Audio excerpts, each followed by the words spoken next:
Welcome to the Featured Anime Podcast. I'm your host, Jack. And I'm Rick. And today we are talking about Overlord Season 4, which was, it was honestly my choice because Rick said he didn't watch it. And it turns out he actually kind of did watch it, but that's okay. I forgive him for his transgressions. And but before that, we were talking about in general, just having a generally fun chat and everything else. And of course, we have a pre-show that you can listen to if you go to patreon.com/featured anime podcast. $1 a month to get you access to that bonus content. And then on top of that, you also can use the affiliate links that we have in there for Crunchyroll to get 15% off the store. And then also you can click on the link to get yourself a nice little free trial. Both those links help us grow if you use them. And then, of course, let's not forget about Tokyo Treats. If you use our affiliate link in the show notes along with coupon code Featured Anime, you get $5 off that very first box. And trust me, the treats are worth it. They're oh so delicious. And of course, all the information and everything else you could possibly want is available on our website at featuredanimepodcast.com. And now onto the meat and brotatoes. Season 4 of Overlord basically picks up exactly where season 3 left off. If you're not familiar with where season 3 left off, then shame on you. Shame on you. But basically, season 3 ends with them losing or Ainz basically taking over Irantel, the capital city, and establishing the Sorcerer Kingdom. He is now in season 4, basically making the moves throughout the entire kingdom to try and continue his search for other players, but also at the exact same time unwillingly performing global domination because it makes his people happy. In a manner of speaking, it's what they ultimately want and think he wants in the end. Now, obviously, that is a very high level viewpoint of his like Cliff Notes style discussion, so to speak, about it. But however, this is 13 episodes long. It aired from July 2022, ran all the way through September 2022. Producers for it are ATX and Kadokawa, just to name a couple of them. Studio for it is Madhouse. Source is light novel. The genres for it are action, adventure, and fantasy. Now, this anime, honestly, is truly great. Now, I know during a couple episodes ago when we talked about the movie, I had said this takes place after the movie. It does not take place after the movie. I remembered that this takes place like after the Dwarven Kingdom, which is like episode 6 or 7. And then it continues on in the series. So you could watch the first 7 episodes, watch that movie when it comes out to the normal streaming services, and then finish the series. And that'll give you the full picture of what's going on. Because they do make references to supplies going to the Holy Kingdom or the Sacred Kingdom. And that doesn't make sense unless you've actually watched the movie. It's like, oh, well, they're sending it to that place. I wonder why. I wonder what's going on. This movie helps answer what's going on and why they were doing that. Beautifully so. This also is also kind of leans back on and helps basically explain, or not explain, but bring back to life some of these other characters that you were referenced or talked about, as well as other new characters where you're just kind of like thrown for a loop, so to speak, in a manner of speaking. That's a good way to put it. Yep. That's a real good way to put it. So, but yeah. And if you're as magical as Rick, you'll actually have started watching it, forget it exists after the Dwarven Kingdom, and then you'll decide to go back to it because you're in a podcast and you're like, hey, guess what? You need to watch this now. Well, I mean, I don't see a problem with that. Do you? I mean, like, it's kind of sad that you forgot it existed and that, but I mean, like, it's understandable. I mean, like, you are, a supposed fanboy. To be fair, life happened and I don't know what happened. Like it didn't have the same draw. Like well, to be honest, life happened. I don't know what happened, but it didn't have the same draw. It's like, I don't even think you know exactly what happened or why. Well, I mean, the only thing I don't remember when it came out. Does that make sense? Like, do you remember what season it came out this year? I'm sorry, I couldn't help it. You know, you say that every episode. But you say that, but the likelihood of you actually joking is probably pretty low, like almost non-existent. The likelihood of you having not listened and having it being a real serious question is actually pretty high. So when did this come out again? As you furiously Google it, and when did this come out? So that way I know. Hang on, guys. I'll be there. I'm almost there. Just a little. No, it's understandable. It came out 2.5 years ago. It's understandable. Yeah, I was gonna say 2022. But I mean, so what happened in 2022? Why would I have stopped? Probably because you just didn't feel like watching it. Could have been a busy time of year. Who knows? But yeah, no, it's a good show, and I don't know why I did it. It's frustrating. Well, to be fair, it probably, you probably subconsciously knew that there was going to be a piece of the puzzle missing, and you decided to stop watching it. But we'll never know. Yes, I like that. I like that a lot. That was 100% yes. Yeah, exactly. There you go. Rick hates his fan base. That's why.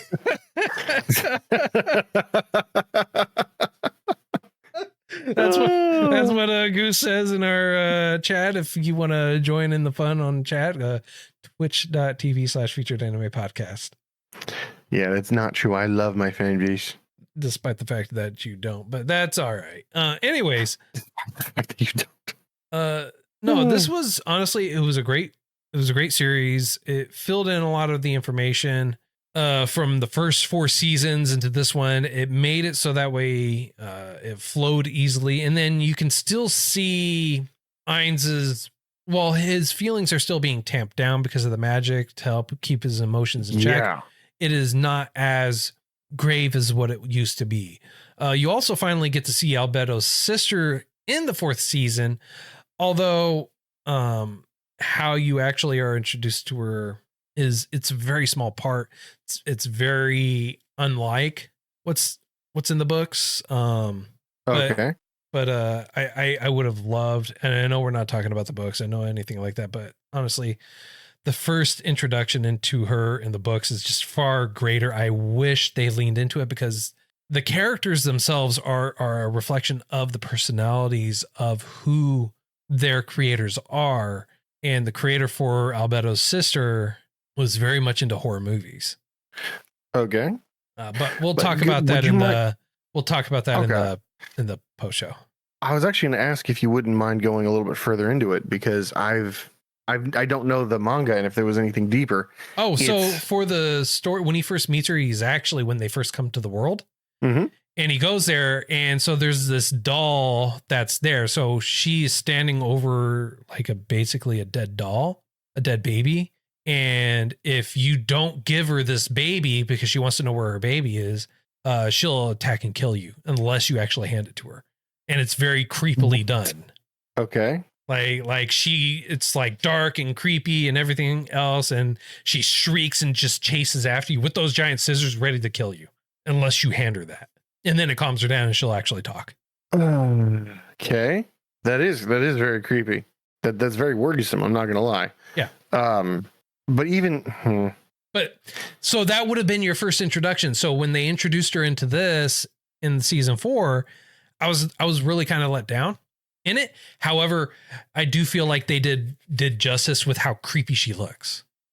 See, I thought she was in prison for a reason, and then you just basically gave me the reason. She's just too dangerous. Yeah.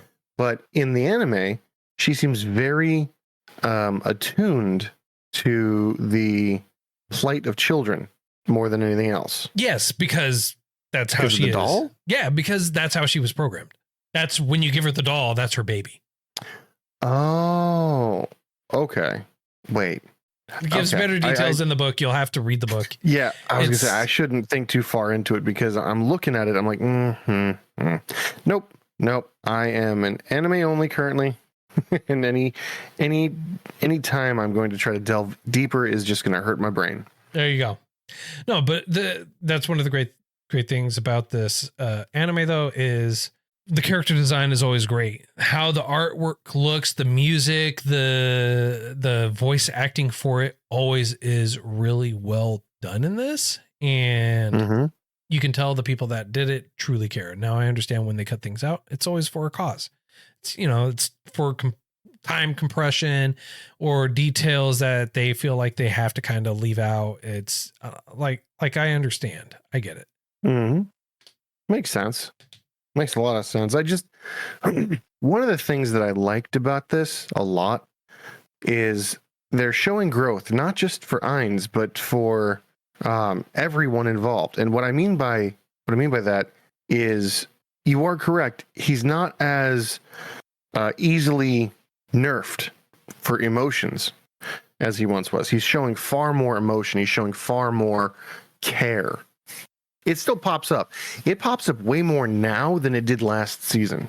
Well, the reason is because, you're talking about Ainz, right? Yes. Yeah, it's because it's only for extreme emotions. Like, as long as he doesn't go too extreme with his emotions, it won't tamp him down. So there's a limit to which he can exude emotions without it being tamped down. And so last season, he didn't have all those really heightened emotions. And in the movie, the exact same thing. He didn't have a lot of heightened emotions, so it didn't have to tamp him down. This time it had to tamp him down a lot, like it did in the first season. What's also great is you also learn what happened to the 8 fingers, and you get that kind of like that glimpse to where everyone starts going, no, totally. He is just such a great ruler. It's like, despite the horrors he inflicted on us, he is great. I now see his majesty. Now I see how great and wonderful he is. And so there's a lot of questions that get answered in season 4 from like season 2 and season 3. Yeah. Well, see, when I saw that scene, I know, stepping out of anime and going into a different, not even genre, but a different category. Are you familiar with Dave Chappelle? Yes.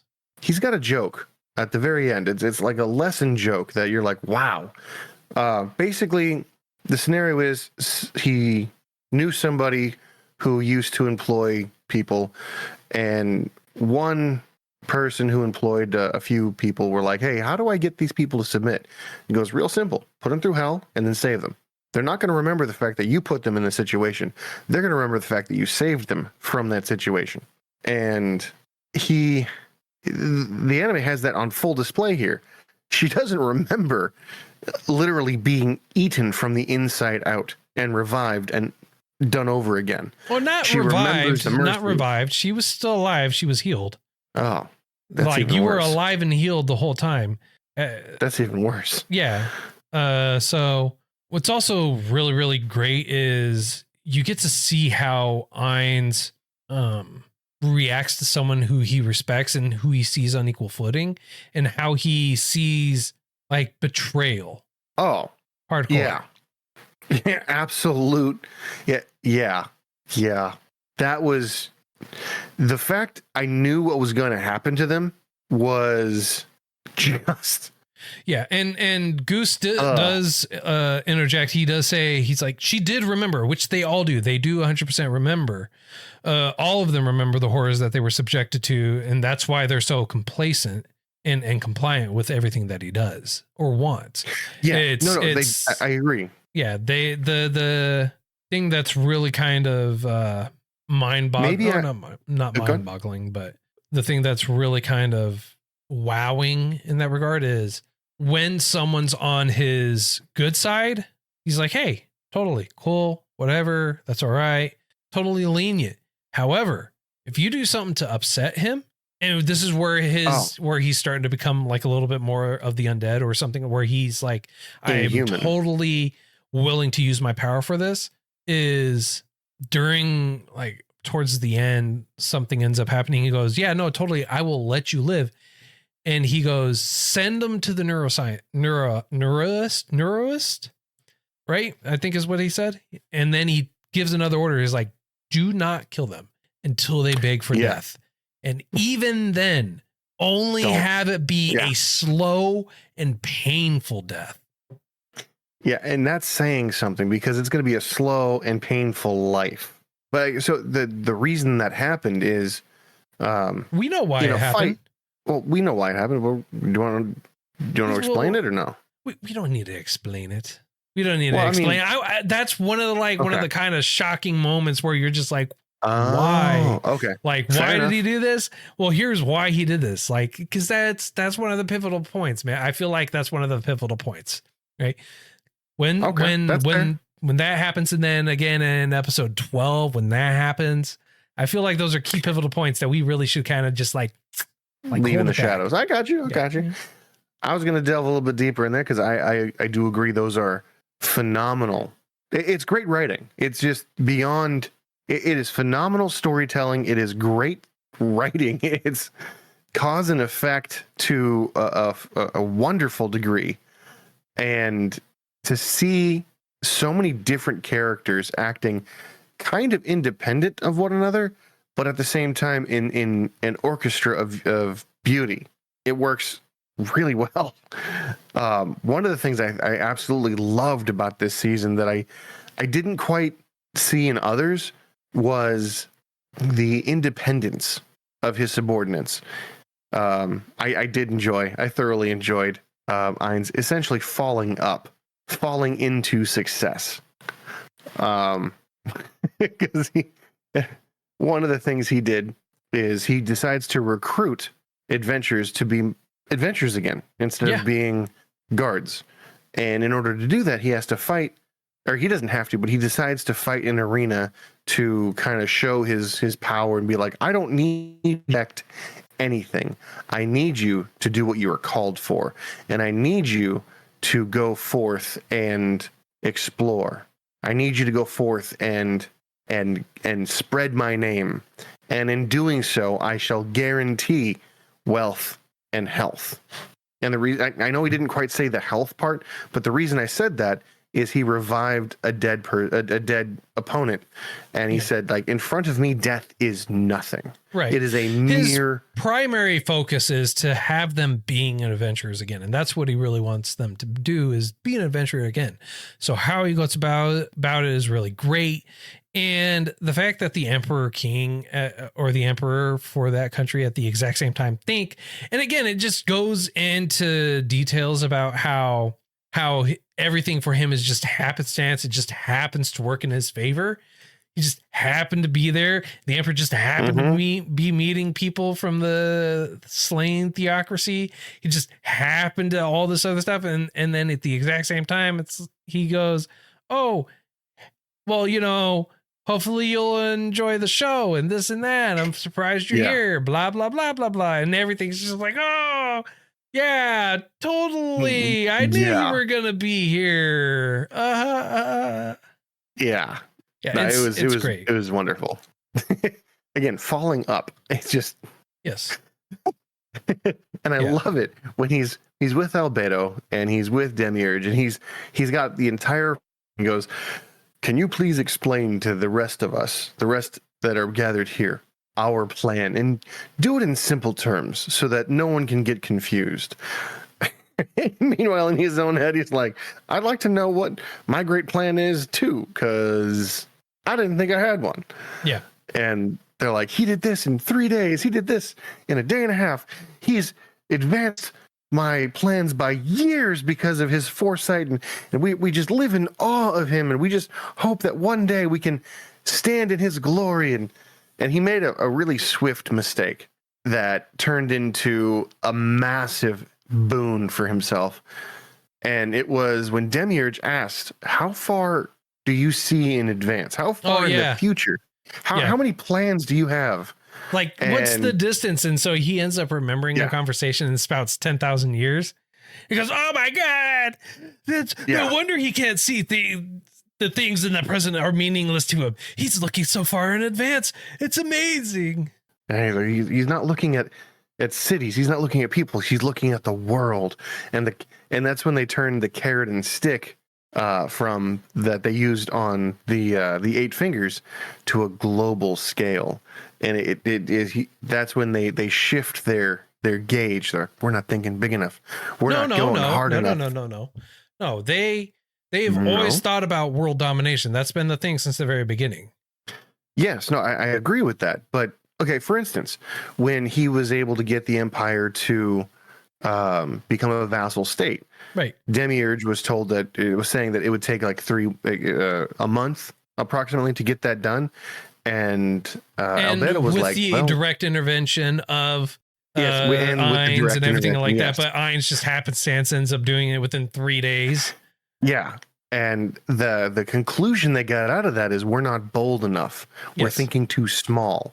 No, that's why I said it's not bold enough. They're too reserved in their actions, because they're like, hey, we're holding back because we don't want to do something to be a burden on Ainz. Not that they're not thinking big enough. They're afraid to move forward and progress. And so the general conversation was, don't be afraid. Just go out and do it. Like, if you feel be like more bold. Yeah, be more bold. Not small to large. It's just be more bold. Don't be reserved in your actions. Okay. I thought you were like going like on the opposite side of what I was saying, but it's kind of it's a variation of what. Okay, so we're on the same page. The same book. We're just on different pages. Yeah. We're talking about the same thing. It's just mentally you're like, oh no, we're talking about world domination. That was long since decided. It's don't be reserved in your actions. If you need him to take part in something, feel free to have him take part in it, is what the general message was, because that's why Demiurge didn't want to do the plan. It's because he was afraid to have him take part in the plan, which then spurred the events for the Sacred Kingdom, because he's like, hey, guess what? I need you to do this. It's like, I'm no longer going to be reserved. I need this. I need you to do this. I need you to help with this. And he does it. And so they're able to move forward with it. And even then, like we said in the movie, it's like, oh, all these plans end up happening. Oh, he ends up doing something far better, and it's going to expedite everything a lot faster. Blah, blah, blah, blah, blah. It's just the continuation on it all the way through.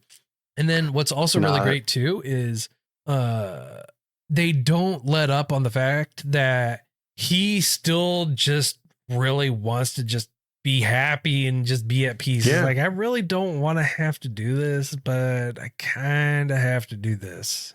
Yeah, no, it's the premise is so simple that the scheming people who are in charge, who got there by scheming, don't take his word for it, and then they regret it. Yes. And it is a simple, if an idiot was in charge and he hears them say, I just want to be at peace, he goes, okay, I believe you. No war. Done. Good to go. But the fact that they're like, no, he's trying to lull us into a false sense of security. We must attack first. And then all he does is retaliate. And yeah. Yep. To their detriment. What's even better is that even his mistakes aren't viewed as mistakes. They're viewed as teaching lessons. Yeah.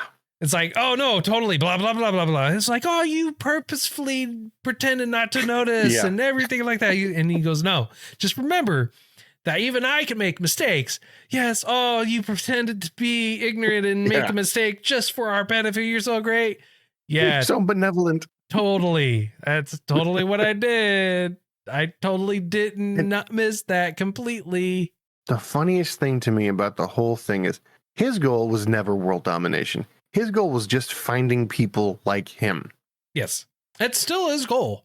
It still is, yeah. It's still his overarching goal. He just wants to find other players. Now, Albedo and Demiurge think he wants to kill the other players who could potentially challenge him. Well, the thing is they're not, I mean, like, honestly, if he were to find other players because of everything that he's done just to placate his own NPCs. Oh, yeah, he'd be the villain. Yeah, he is 100%. Like I said, he is the anti-hero. He is forced into that position, and he will end up inevitably having to kill him. So what we see in this one is he's not really talking about finding other players. He's talking about like finding other players to make sure they're not there, or to be able to try and communicate with them or have a connection with them to see if they can probably try and get him out of the situation.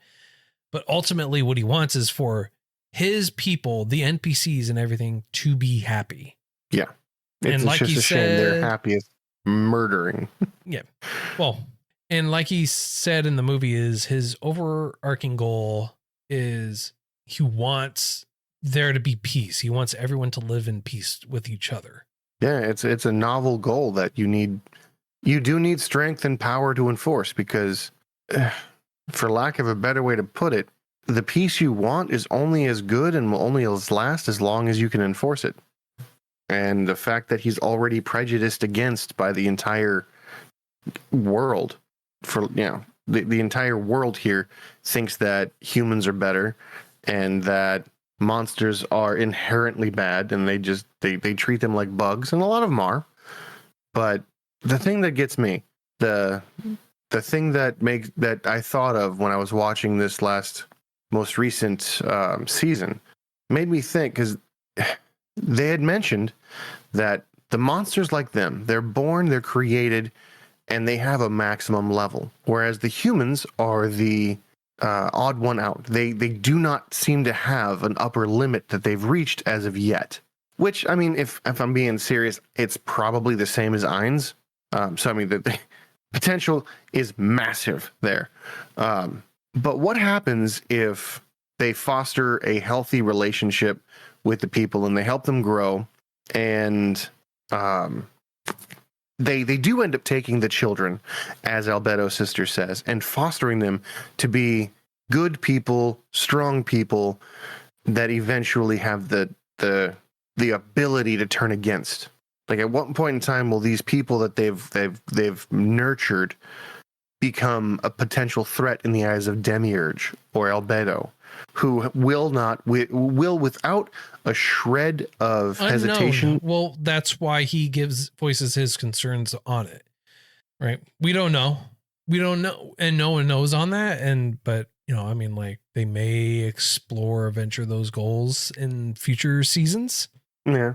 I mean, I haven't gone, as you know, I have not read the manga. I've seen a few overviews over the years about it, which is why I love it so much. And the world building that has been gone on with this is just next level. It reminds me of like World of Warcraft or 40K. That breadth and depth of fantasy that you could build into. Right. But I also have a question. He was originally human. Yes. And his intention, I feel like, is still to live in peace with the humans. And yes, he's still progressing slowly but surely down the path of being a detestable monster, the ones that he does not want to be. But he still shows the mercy. He still shows the empathy. Well, he still says he wants to live in peace with humans, and he's talked about that. Yes, but do you think there will be an era where he lives among them and does not rule them? Oh God, no. He'll always have to be the ruler, because the second he stops being the ruler, they'll kill him. Well, that kind of answers my other questions on the matter, but that makes sense. Yep. All right. Honestly, there's a lot more that we can go into this. However, I feel like this is a great spot for us to leave off. Yeah. If we delve too much more, we will either become boring or venture harshly into spoiler territory, which, this is a good show. You should watch it. If you haven't seen it yet, you should definitely watch it and form your own opinion. We'd love to hear what you think. Right. Okay. So, on a scale of up to 10, sir, how would you rate this? This is going to be a solid 9 for me. Okay. Solid 9. I can't be a 10 because there's a few outliers that I'm not happy with. But overall, even from season 1 to now, it's phenomenal. Still one of my favorites. If I had to choose one anime to continue, yes, even over No Game, No Life, this would still be it. So that's my reasoning for this number. I'm giving it a 9. Okay. All right. For me, I'm giving it a 9 because while there was a lot of information and a lot of things that kind of rounded off and closed up from the last season, that you were introduced with a lot more questions. The movie does help answer some of the questions that end up happening in between, like in the middle of the season. but it is still really, really good. Nonetheless, I am looking forward to season 5 whenever that does actually come out, because there is no official release date for it. There is only the fact that it was greenlit, and that it's supposedly in production. Now for next week's choice, it's a random choice. It's one I haven't seen. I don't know if Rick has seen it, but it's called The Yakuza's Guide to Babysitting. I could probably read it on SparkNotes. Yeah, I'm sure you could with time traveling grandchildren. So, well, yeah. If you feel like we did too much justice, not enough justice, got stuff right, wrong, whatever, in this one, feel free to let us know. All the contact information and everything like that is available in the show notes, as well as on our website at featuredanimepodcast.com. And until next time, I'm Jack. And I'm Rick, and we'll see you next time.